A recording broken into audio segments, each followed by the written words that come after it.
Ya, kalau DPR disuruh bersih itu jangan-jangan tinggal sisa 1-2 orang aja di sana gitu. Masalah utamanya undang-undang perampasan aset itu bukan hanya soal disahkan atau tidak, tapi soal dibicarakan pun tidak. Ya, saya duga ini tuh operasi militer.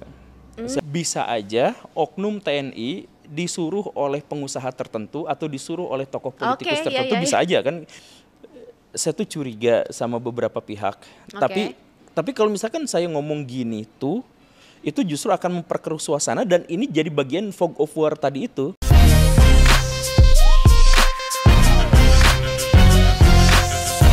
Sekarang kan yang lagi rame ini kan tuntutan 17+8 yang lagi rame di media sosial dan disusun oleh para selebgram yang sekarang berubah menjadi aktivis, ya kan? Tahu kan? Iya. Nah, menurut Pak Gembul gimana? Pak Gembul. Ya mereka sih saya pikir sejak awal sudah jadi aktivis dalam artian sejak awal mereka juga memberikan konten-konten tuh yang edukatif gitu. Sejak awal tuh, bukan nampang muka gitu. Bukan apa, tapi memang sejak awalnya seperti itu.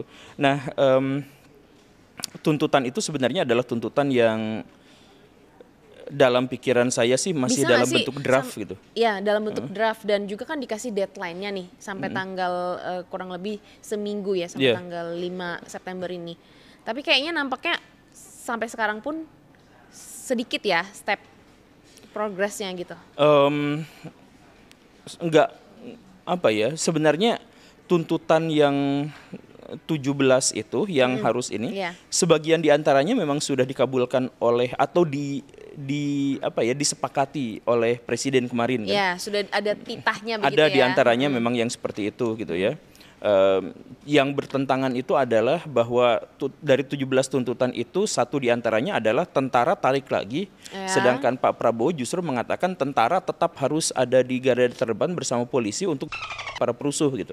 Perbedaannya itu, tapi ada beberapa diantaranya yang memang udah klop, udah pas gitu.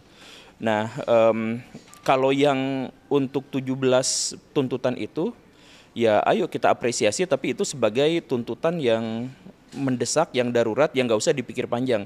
Tapi yang tuntutan yang 8 ini, yang berikutnya, yang 8 ini yang jangka panjang ini, nah itu saya pikir harus ditinjau ulang dan disesuaikan dengan redaksi-redaksi hukum dan berkonsultasi dengan pakar-pakar di bidang itu. Ya, setuju. Karena saya lihat misalkan kemarin itu ada tuntutan yang sangat-sangat spesifik, jelas, operasional, teknis bahkan, tapi ada yang sangat-sangat normatif gitu. Tuntutan, tuntutan misalkan bersihkan DPR, normatif banget kan gimana caranya? Apa tuh bersihkan DPR, kan nggak mungkin nih yang sudah dipilih oleh rakyat kemudian belum 5 tahun dibersihkan tuh seperti apa gitu kan? Iya, kalau DPR disuruh bersih itu jangan-jangan tinggal sisa 1-2 orang aja di sana gitu kan? Dan nggak ada lagi yang nantinya mengawasi pemerintah begitu kan? Ya selama ini juga mereka nggak ngawasin sih. Jadi temennya pemerintah malah ya. Ya, jadi maksudnya bersihkan itu gimana? Tapi misalkan ada undang-undang perampasan aset, itu harus segera gitu misalkan. Nah itu kan berarti udah operasional kan? Tapi kalau nggak salah yang tentang undang-undang perampasan aset ini banyak yang aku dengar juga dari pakar hukum itu mereka menyatakan bahwa sehingga sampai saat ini dari zamannya Jokowi sampai Prabowo ini kenapa kok tidak disahkan oleh DPR itu karena dari pemerintahnya sendiri, dari presidennya memang belum mau karena ada beberapa pertimbangan yang salah satunya itu karena asas praduga tak bersalahnya nanti tidak bisa efektif berjalan, kemudian dengan asal curiga karena orang ini korupsi langsung bisa dirampas gitu, jadi bisa seenak-enaknya, bisa semena-mena gitu, bisa negara itu bisa semena-mena. Ya bukannya selama ini juga begitu kan? Itu di Indonesia tuh banyak orang-orang yang bukan pembunuh tapi dipaksa untuk ngaku pembunuhan, digebukin lalu dipenjara seumur hidup. Itu ada kejadian-kejadian seperti itu kan. Ada orang yang bukan pelaku narkoba tapi itu. Nah jadi ini masalahnya tuh bukan soal kekhawatiran itu masalahnya adalah orang kecil tuh udah biasa mendapatkan itu. Nah yang gede-gedenya nggak berani diperlakukan seperti itu. Jadi lebih baik dibahasnya juga dengan pakar hukum begitu ya? Masalah utamanya undang-undang perampasan aset itu bukan hanya soal disahkan atau tidak, tapi soal dibicarakan pun tidak. Dibicarakan pun tidak. Coba ada nggak di sini yang punya catatan kapan DPR pernah bahas perampasan aset? Ini bukan soal pengesahan ya, diskusikan aja dulu. Kan ada rapatnya di situ kan. Soal jadi atau enggak itu urusan lain, tapi minimal banget didiskusikan. Kapan DPR? Coba cek di Google di mana kapan DPR pernah bahas itu. Tanggal berapa coba? Oke. RUU perampasan aset mandek 17 tahun. Iya 17 tahun itu berarti sejak tahun 2008. Satu dekade, iya. Sejak disahkan, sejak diusulkan, udah itu tuh gak pernah dibahas. Meskipun sudah masuk prolegnas ya sebenarnya ya. Tapi gak pernah dibahas. Jadi maksud saya adalah kalau alasannya itu yang kayak tadi gitu ya. Oh itu mah nanti takut melanggar begini dan begitu. Dari mana kita tahu itu bakal melanggar ini itu kalau dibahas aja belum. Oke, ini yang menjadi keresahan masyarakat, bahkan sampai kemarin adanya penjarahan begitu. Itu kan yang masyarakat kemarin banyak yang ngomong di sosial media, kapok tuh makanya dijarah gara-gara perampasan aset tidak kalian sahkan begitu ya. Nah, tapi kan ini tidak membenarkan dengan adanya penjara begitu. Jadi kriminal tetap kriminal, kejahatan tetap kejahatan. Penjarahan tetap harus kita sebut sebagai penjarahan. Itu memang wajib kita pahami bersama. Tapi rakyat mana yang menjarah itu kayaknya juga hasil provokasi. Nah itu bahas soal provokator itu. Ini ada yang unik. Kemarin juga saya spill, misalkan saya ajukan pertanyaan, kenapa kalau anggota-anggota DPR yang dalam tanda kutip ya recehan itu bisa dijarah? Nah, sedangkan anggota DPR atau pejabat yang sangat tinggi dan sangat memiliki kewenangan tidak mau bisa dijarah gagal. Iya, tahu. Aku tahu. Karena aku banyak selentingan kayak rumahnya ini sebenarnya sudah ada tuh masa yang datang, tapi nggak jadi dijarah atau tidak jadi diberitakan, kita nggak tahu nih. Iya, coba. Karena penjarahnya itu kan jumlahnya tuh nggak banyak sebenarnya. Karena tapi dia menggerakkan orang. Iya kan? Jadi demonstran nggak mungkin demonstran nggak mungkin menjarah. Jadi tapi yang demonstran digerakkan oleh provokator untuk menjarah. Gitu. Nah demonstrannya mundur, penjarahnya tinggal dikit. Jadi sebenarnya yang mau menjarah itu nggak banyak. Dia cuman bisa ngerekrut orang-orang yang kenanya aja bisa di situ gitu. Jadi yang lain ikut-ikutan sih sebenarnya. Nah itu masalahnya. Tapi kita tuh ada di zaman saya duga ini tuh operasi militer. Saya duganya karena salah satu karakteristik dari operasi militer kalau misalkan mau bikin chaos itu adalah ciptakan dulu kabut. Dalam istilah militer itu ada yang namanya fog of war gitu. Jadi kabut peperangan gitu. Jadi kalau misalkan kita mau menyerang satu musuh, chaoskan dulu. Gimana caranya agar chaos? Flashbang gitu ya. Iya. Gimana caranya agar chaos? Nah, ciptakan kabut. Kabut itu membuat kita tidak tahu siapa kawan, siapa lawan. Kita sekarang nggak tahu. Tidak tahu siapa yang harus kita kejar, tidak tahu tujuan kita menyerang, tidak tahu tempat pertahanan kita di mana. Jadi misalkan demo awal adalah untuk perampasan aset, demo awal itu sebenarnya menindak para koruptor, demo awal itu adalah untuk menggerebek anggota-anggota dewan yang menyebalkan, misalkan ya. Tiba-tiba urusan-urusan pribadi masuk ke penjarahan, itu kan urusan pribadi sampai kucingnya uyak-uyak gitu diculik gitu.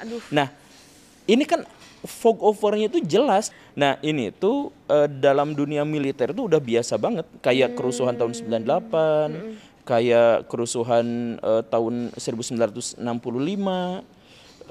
Itu dibuat chaos dulu. Coba misalkan gini ya, tahun 65 aja. Kita tuh sekarang udah ngejudge bahwa PKI pelakunya gitu ya. Oke, PKI pelakunya anggaplah. Itu kayak di luar udah jadi pengetahuan mainstream lah. Oke. Kita sebut saja PKI pelakunya. Tapi di hari setelah kudeta itu, media PKI justru malah ada yang pro dan ada yang kontra, yang menunjukkan bahwa mereka pun kejebak sama kabut itu. Sampai bingung juga mereka gitu ya? Iya, sampai Aidit aja sebagai salah satu perencana itu bingung dia harus lari kemana, akhirnya ditembak di hutan gitu. Nah, jadi maksudnya fog over itu seringkali mengakibatkan kita tidak tahu siapa kawan dan siapa lawan. Operasi militer yang saya maksud itu bukan memang TNI melakukan itu, tapi bisa aja oknum TNI disuruh oleh pengusaha tertentu atau disuruh oleh tokoh politikus tertentu, bisa aja kan. Cuman maksudnya fog of war ini tuh umum banget terjadi dalam operasi-operasi militer gitu. Oke. Jadi bahkan istilah fog of war itu juga sebenarnya adalah istilah dari ketentaraan gitu. Berarti demo ini sebenarnya ditunggangi oleh banyak kepentingan. Bisa, iya, ditunggangi oleh banyak kepentingan. Dan kan kalau sekarang, nggak salah, kalau kita kutip dari pernyataan Presiden kemarin waktu di Rumah Sakit RS Polri ya, mengunjungi para personil Polri yang terluka, itu kan dia bilang bahwa saya akan memberantas mafia koruptor. Saya tidak akan mundur, saya yakin rakyat bersama saya. Itu maksudnya Pak Guru Gembul. Iya. Jadi kayaknya ini memang ada politisi tertentu, ada koruptor tertentu yang memang secara sengaja bikin, tapi yang melaksanakan ini operasinya profesional. Saya kemarin, ya kan, sampai saya orang pembakaran gedung, ya itu gedung profesional. Gerahadi dibakar. Iya. Dan saya masuk ke gedung yang dibakar. Yang di mana? Yang di Bandung. Iya. Di sana dibakar. Nah, kan kalau misalkan ada massa yang ngebakar gitu ya, ini kan gedungnya tuh beton gitu. Oke, jadi dia tahu titik lemahnya. Api itu gak akan menjalar ke seluruh ruangan gitu. Iya. Karena kan sebagian besar tuh gak menghantarkan panas gitu, bukan penghantar panas yang baik gitu.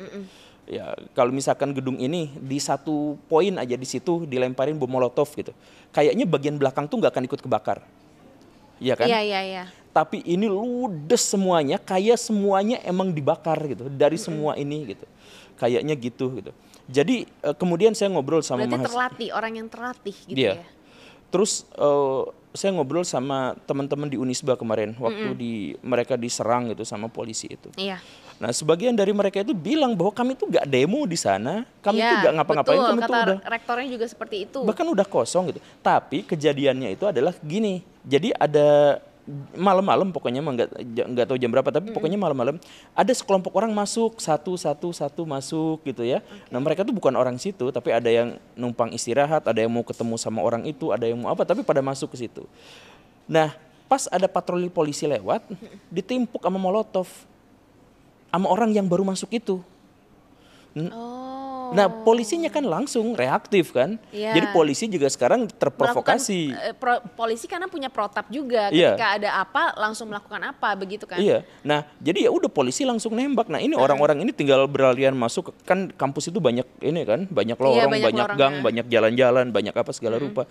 Nah, mereka tinggal berlarian aja, tinggal polisinya yang ngejar-ngejar pakai gas air mata dan lain-lain gitu. Ada pengamanan, ada apa, digebukin juga, ada mahasiswa di sana. Akhirnya menimbulkan cerita jadi salah paham begitu ya. Nah, itu tuh yang lempar bom molotov tuh siapa itu? Kalau menurut teorinya Pak Guru Gembul dari sepengetahuannya mengumpulkan informasi puzzle itu gimana?